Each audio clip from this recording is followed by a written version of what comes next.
Hey, welcome to Happy Tales of Happy Tales, the podcast where you'll hear stories of the way pups have touched our hearts and our lives. So for the next few minutes, let everything else go and just listen and smile. I'm your host, Julie Jackson. There you are. Hey, how are you? How are you? I'm good. I usually do everything from my for work on my laptop, but I'm using my phone this time, so I just don't know how to use it, I guess. Oh, no worries. I'm the same way. No worries. And hi, Caesar. Hi, buddy. I was going to give him a bath this morning, but he was already mad at me, so we decided not to. I think that's totally fair. Thank you so much for doing this. No problem at all. How have you been? Very good. Thank you. I should give the disclaimer. If I look like I'm losing my mind doing this all of a sudden, the dogs, it's like living with cottonwood trees in the house right now. And I'll be sitting here and all of a sudden like fur starts floating by. How many do you have? 5. Yeah. Oh, wow. That's a handful. Yes. We had 6 and then very suddenly lost our little Roscoe in November. So I say we have 5. Landry, my daughter, lives with us, and Molly is hers. And Molly lives here too, but it's funny because Molly is some little Chihuahua Terrier mix, and Molly considers Landry's room her apartment. So she spends most of her time in there. She comes out to socialize with us at dinner time. And then she's like, let me back in my room. So like the other dogs? She's funny. I think most of them are rescues, but I think she was probably weaned too early.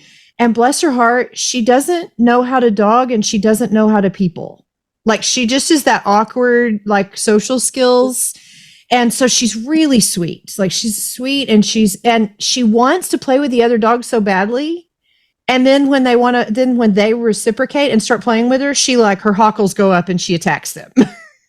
She didn't get that when she was in the litter. That's where they learn how to play and all that kind of stuff. And she didn't get that. So that's probably, I think you're right. Well, I know it's true for cats, I heard. But I think it's true for dogs too. Because that's where they learn how to play bite and they know like the strength of their bite and stuff. And that's why they say you don't want to take them away from the mother too soon. Because it's not just the milk, it's just the learning, I guess. Yeah, the social skills. So that's what we think maybe happened with her. So she does okay. I mean, she's not one that it's not where we actually have to separate them. She can be down there with them and they're really all good with her. I worry sometimes because the floofs are, I don't know, like 4 or 5 times her size. And so if, we're like, why are you tangling with them? That's not smart. But they don't every now and then, if she gets really aggressive with them, they'll kind of like make sure that she understands that, hey, we're not okay with that. But anyway, so. Yeah, enough for me. I had 2 for a while back. The previous 2 dogs, and they hated each other. They absolutely hated each other. They fought all the time, and I was like, okay, this is never happening again. Well, and that's really hard. When I have a friend who rescues, and she's had that where 2 different times she's had to keep like one dog gets to be out during the day and one dog gets to be out, at night, and they have to alternate and we've just been really blessed that we've never run into that because I don't remember a time I've had less than 3, like. In my adult life. Yeah. Now, as a child, I didn't have a house full of dogs, but as soon as I was old enough to start rescuing on my own. Okay. So they're rescues? Yes. Okay. I say that. We don't ever buy dogs, but we have 2 sets of twins. Our healers right now, they're almost 13 and they're girls, Lily and Eleanor. And they were some friends. It was an accidental litter that some friends had. So if they didn't find homes for them, they were going to have to surrender them.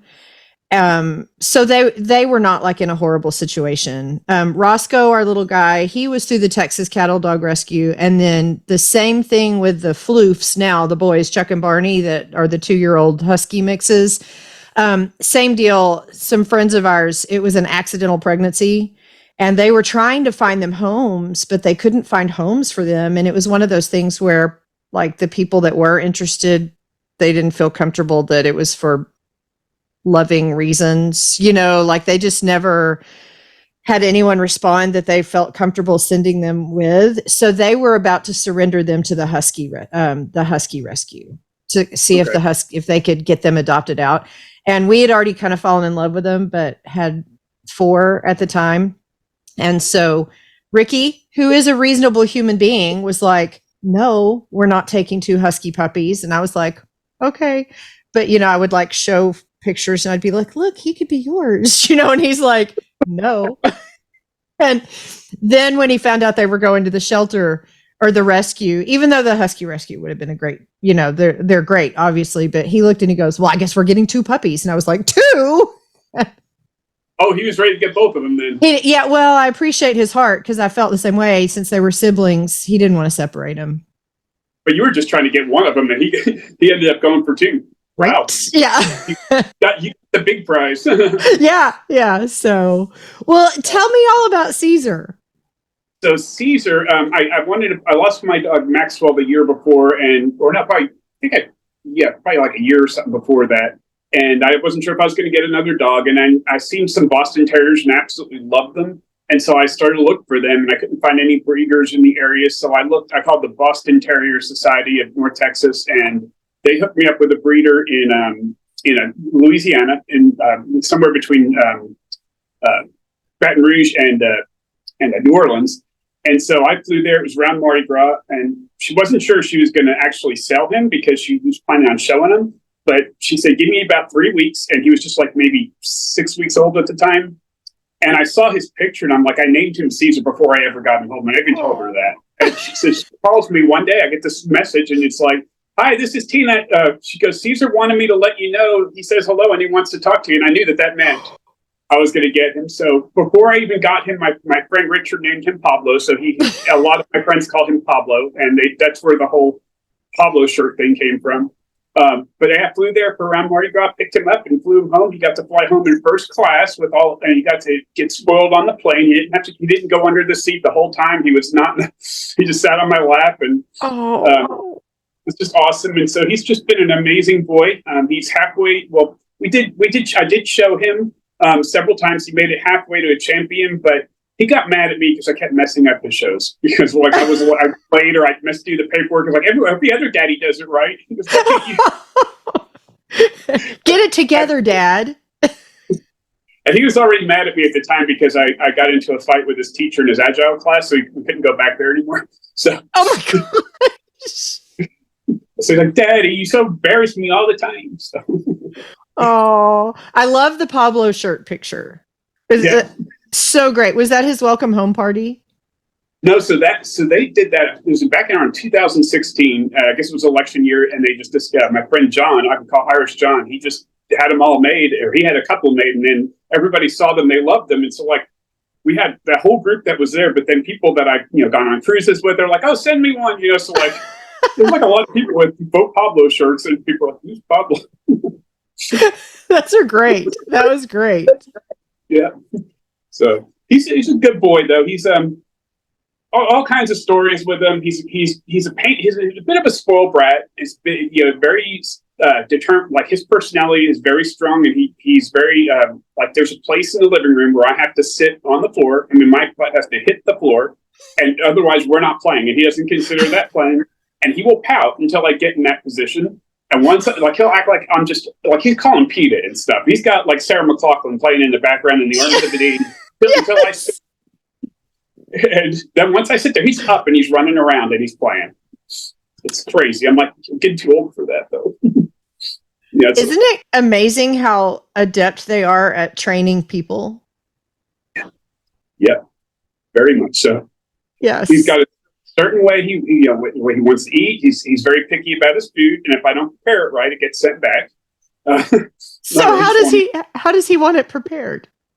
So he can't get used to like one thing. So if I get he likes grilled chicken, right? So I'll cut up the chicken, grill. He loves it, but then he gets tired of it and he won't eat it. He'll have to eat mine. And then I'll go to something else. And so he just keeps switching, right? he loved carrots for a while, which were good for him, but he just stopped eating those.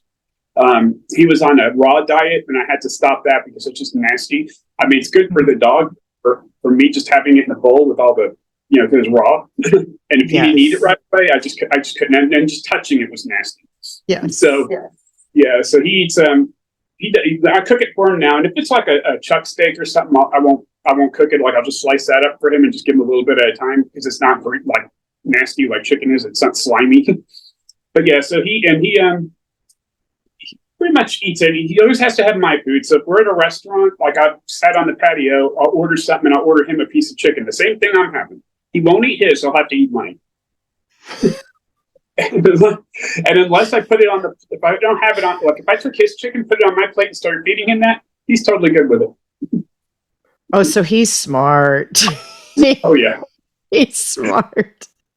So one thing I noticed from his pictures, I was cracking up because he would either have like this big grin on his face, or of course, when you were showing him, he looked so serious. And I thought, this guy knows how to work a room. Oh yeah. Yep. He's not like his dogs like run up to people and they're like, oh my God, it's a new person. Hey, pet me. He's not like that. He's like, I'm an amazing dog. Come over here and pet me. Oh, that's great. When you come home from work, your dogs, they come over, they jump on you, they want to kiss you, right? Yes. He goes crazy like that, but what he'll do is he'll stay in one place. He thinks I'm so happy to see him that I need to come over and pet him. He won't run to me. He wants me to come to him. Oh my goodness. As well it should be, James. Exactly. Oh. But yeah, he's helped me through a lot of tough times. I had a few, like right before the pandemic, and just around that time, things were not really good for me. He was right there by my side. He was my buddy. He made me laugh every day, because you have, at the time, like everyone was out or staying home and you couldn't really go anywhere. Mm-hmm. Well, when you live alone, that's not very fun, so having him around was the best. Oh. So did you grow up with dogs, or have you always had dogs? We had, when we were teenagers, we didn't have any as like kids. I don't think my mom wanted them, but then when we were like 12 or so, we had our German Shepherds. I think we had a Duke and Sheba. Oh. So yeah, we had those. And then when I moved out on my own, I got Maggie, and then I had Maxwell, and now I have Caesar. So. Oh, well, Caesar's amazing. So what do you think you've learned from Caesar? Well, what have I learned from you, Caesar? I guess I've learned just about animal socializing. I think I may have over socialized him, but I think it's good because when he sees other dogs, because he's still intact, a male dog will kind of take that as a threat. So sometimes he knows how to deal with it. Like he knows when a dog is growling or being aggressive, he knows how to just be neutral and kind of keep the peace. It's really interesting how he does it. Yeah, wow. He doesn't like try to attack back. He doesn't act like shake. He just stands there and just kind of acts like everything's good. And usually the other dog just kind of backs off. So I'm kind of learning that with people. Instead of just trying to attack them back, just maybe show them that they're not that big. That's so profound. Yeah. Don't pop up and don't shrink, but just stand your ground. That's what he did. He just stayed there, and he was and he never got himself bit or anything. So. Aw, I love how they model things for us. Oh yes, I'm going to put him down because he drives me mental for a second. Well, and he's like, I've made my appearance. So. Yeah, he's like, I'm famous. He says, I'm famous. But yeah, you learn a lot from them, and you also learn. Like I've learned, I'm ADD, and I don't know if you remember that from school, but I put the ADD in Adderall. Let me just say that, and he catches me like when I start going off, he'll just stare at me. It's really interesting. He helps me to stay focused, and he helps me to, like, I've learned just from how he reacts to me, because dogs, they're looking for signs from us. They don't speak our language, so they're looking for our emotions. They're looking for sounds or smells, just to kind of pick up on the communication, like our body language to them. And so I've learned that, I probably confuse him sometimes, where I'm saying, hey, you want to go for a walk? And the next thing I know, I'm reading a book. And he's like, I thought we were going for a walk. Sorry. But you learn that. And I'm thinking, okay, well, maybe in my relationships with people, like I might do that, and they might feel neglected or off, because I haven't really finished what I was intending to do. And I just kind of went on to something else. and having him around kind of helped me to be more aware of that. Wow. I don't know if he's like, dogs have a talent in that way, but for some reason, whenever I find myself going off into an ADD, whatever you call it, ADD hole, it's like he's right there staring at me. And I'm like, stop it. No, you did. They'll just stare at me until I stop. Is he judging you, or is he just like, settle down?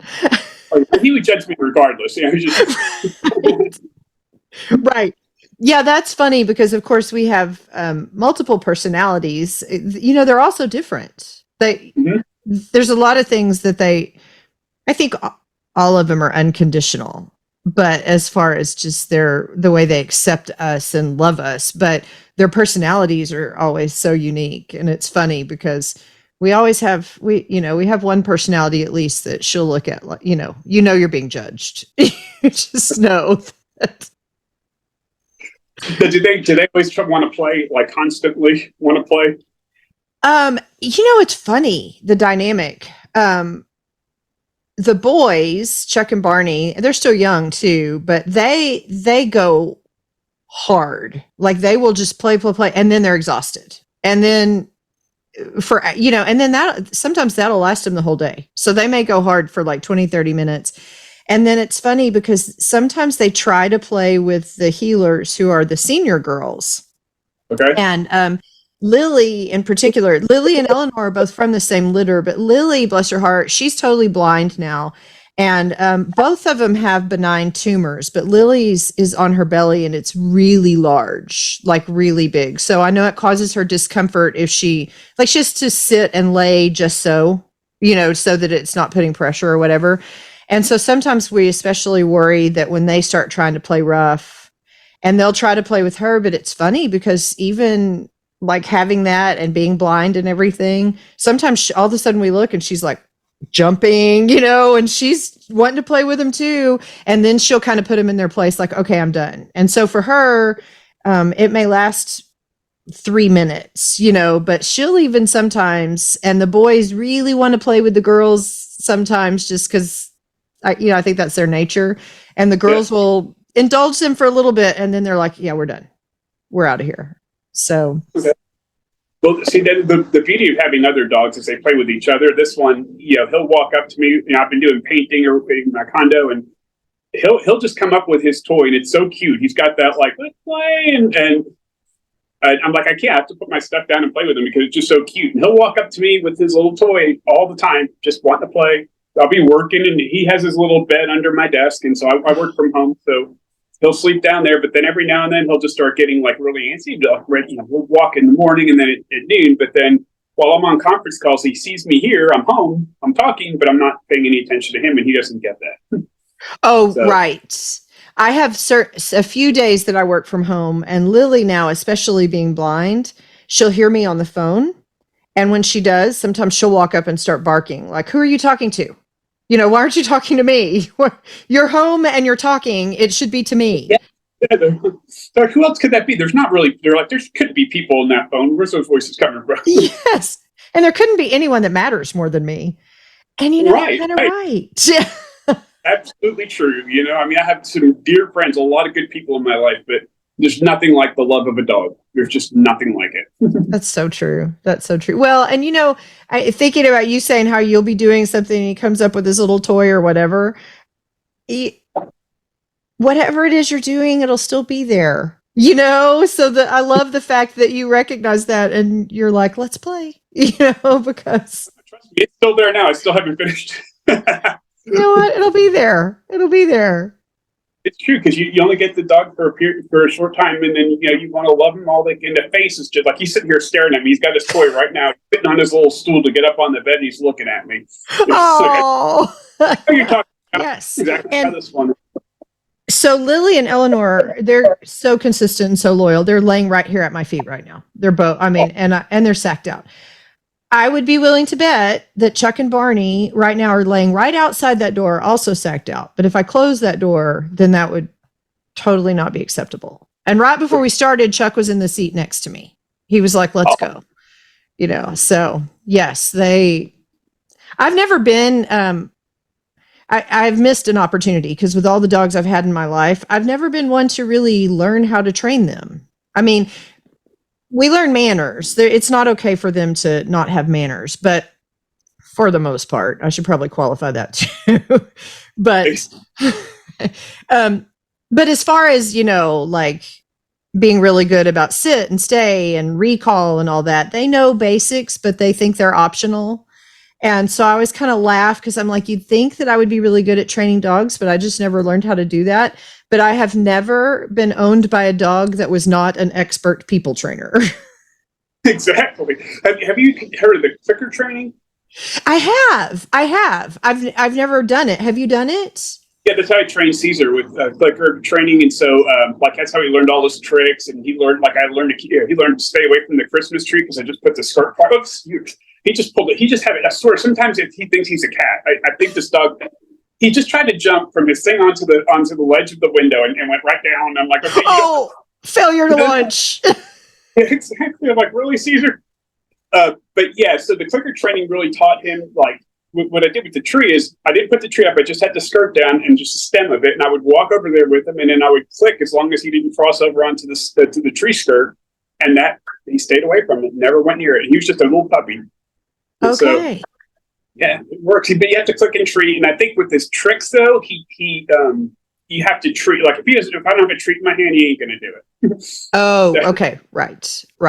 Yeah. Now they have figured out. So this will have to be a whole episode in and of itself because the boys, fortunately, were surrounded by dog people. But there's a beautiful border collie on one side, and I'm not sure if she's altered or not because I think Chuck really has a crush on her. And there are certain times when Chuck really wants to be on her side of the fence, and he has figured out how to pop the boards out of the fence at will. Oh my God, that's wow. Yeah. So the fence, the cross pieces are on our side.